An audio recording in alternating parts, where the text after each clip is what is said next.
తెలంగాణ రాష్ట్ర ప్రభుత్వం ప్రతిష్టాత్మకంగా తలపెట్టిన భారత్ ఫ్యూచర్ సిటీ దేశంలో మరి ఏ ఇతర కొత్త నగర నిర్మాణానికి దక్కని అరుదైన ప్రాముఖ్యతను దక్కించుకుంది.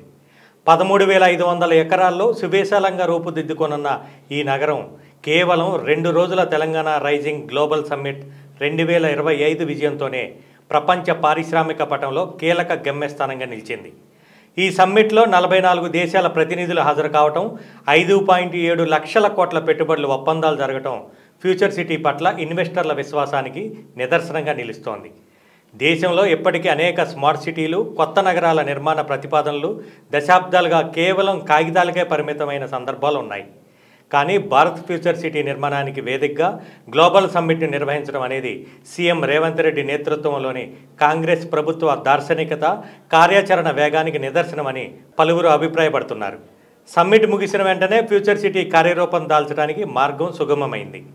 మౌలిక సదుపాయాలు, deep tech, green energy, aerospace, infra, entertainment, defence, AI వంటి రంగాలకు లక్షల కోట్ల పెట్టుబడులు తరలివస్తున్నాయి. ఈ ప్రాంతాన్ని నివాస కేంద్రంగా, వ్యాపార, పరిశోధనా కేంద్రంగా అభివృద్ధి చేయాలని ప్రభుత్వం ప్రణాళికలు రచిస్తోంది.